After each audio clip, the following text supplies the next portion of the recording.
Nikarebe njyane hakinze.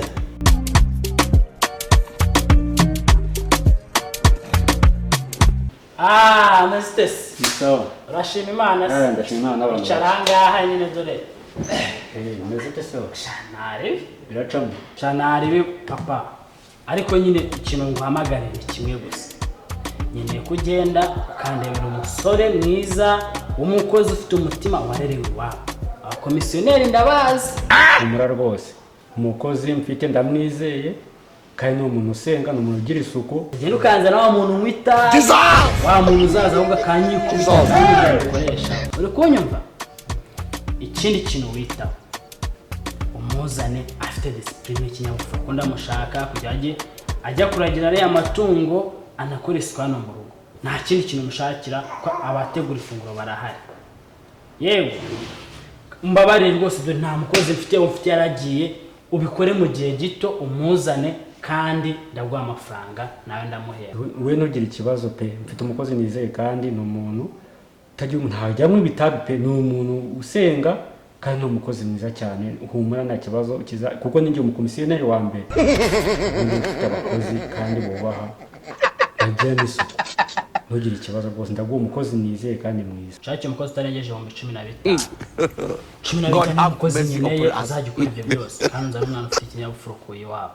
Bose 15 so umukozi ufite se ko yayemera.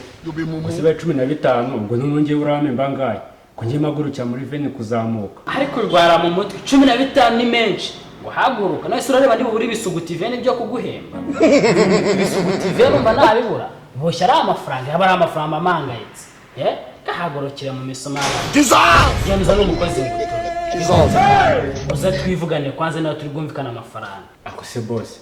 Naho akakantu k'imisumare nawe nta ibisuguti ngiye umuntu nkanjye mpemba ibisuguti. Umukozi akongiye kuzana inka zabo zazana ziheka. Azishyira mu mugongo. None ibisuguti ubuse none ko ugiye kumbwira ngo ibisuguti ndi buhembwe. Ubwo no umukozi uzabona bakomisha basi mbabwe. Uze kumubwira zane ngwasha nazeka tuzabireba ibisuguti se. Kuzeka kuza saho. Nibyo kwiye ariko bango. Jonde kagiye nakijya kumukoza. Cyonze cyesebe kimwege. A few moments later. Shanuru yewa none mbanza nubwo nabona akazi ko guheha umuntu ndagaswa ubu naje. Ese kimihanda bamaze kushona ko ndi umujura.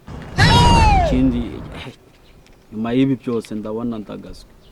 Nazisanga ndi mu gashunonosha n'inkubu naziragira wallahi. Nishyiraho agafege kanje mpite njya kwataka. Shasi uyu muyaga uratuma nanagashyiraho wallahi.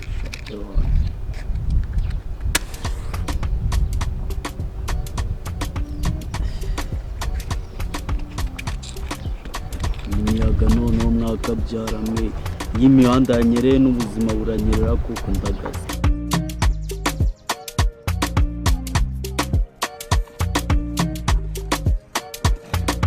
Shaka cyari kinyishora. Guseri rashyira oro kuko. Mfite icyaka kire kuwa mipaki yose. Salama wanjye. Salama kadaje. Zibiti zo kuri imihanda. Mpanti imihanda yanyereye mwana. Nabuze none naho najya kurasa boro. Kwe narese nge nyine umukozi ntayo wandangira. Umukozi shaka daje uvuze neza kabisa. Shana cyukanje mani imihanda yanyeranye ngubu n'u Rwanda njya akazi ko kuhehera umuntu cyangwa kukukira inguru. Ewa none ubu nanga. Mufite rero ahantu mu boss ushaka umukozi. Aho uri kuvuga neza. Twajyanayo hanyuma none we mukavugana. Ewa no mukira arimo neza se. Arimo neza manu mu kibuga ufite ibiceri mani. Niwe kabisa. Harimo neza mwana. Wahisunaga yose nyine nivuganira iki nawe nyine tukareba. Nta hantu heza kabisa no mu boss rwose kandi bose mwiza nta kibazo cyepe. Pfa kuba nta serenge nyinshi afite nyine. Reka nta satani. Nabi nazaza mbaza. Yose mwana. Mu rugo ni hano hirya nyine reka ni najye komu. Fata utwenda nka tubiri.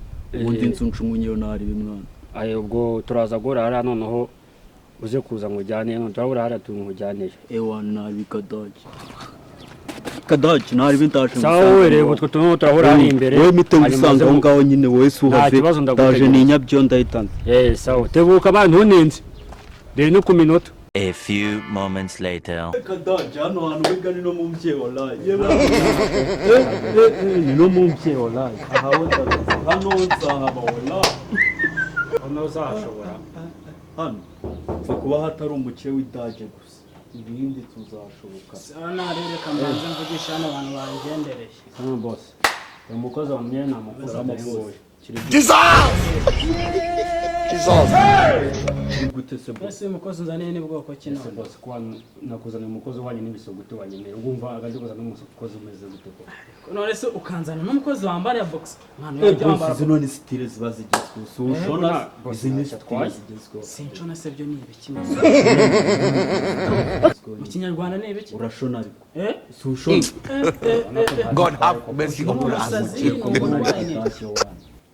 Ese ushona boss ari cyo udashona. uyu muntu akeneye akazi Genda agashaka boss ndagashaka. nangahe se Ewana kariko kose hano mubajije amafaranga peti boss no se no kujya nkora ibiki nyine. nuko uragira Kuragira mwazingase boss. nico Ewana hano ni nota yakisenga ni yonyine. umeze Ntabwo uko nakugora wallahi. ni 15 wowe 15 mu kugora rwose. That's that. yemera Kakashobotse. reba icyo nani 15 imico yese Kadaje. no kuntu umuzi n'ibindi gusikuru ngari we boss uzaza guhemba Kuya mani Idage no ni boss uzaza guhemba ingarike ingambye uri kuzumva ariko mwana bw'inota ya 15 Kadaje. gusa ko se ubwo n'utanya kumutoka mutaranatangira umuntu n'igari kuri Kadaje 15. ndumva ibintu ariko mbona ariko byumva kandi nimugende mu mvira nawe Kadaje ndagazwe barayiko 15. nibyo wamende n'ibisuguti unanywa itabi mu rugo rwanjye unanywa itabi Weri no tari namugo Oya mwana iyo ni Idage suzongeye kunsana kuri Idage ariko boss menya nawe nta kintu wibereye mbere yo gukunda ibyiza cyo banza ukora impiri iri mu mufuka wawe Kadaje wanjye.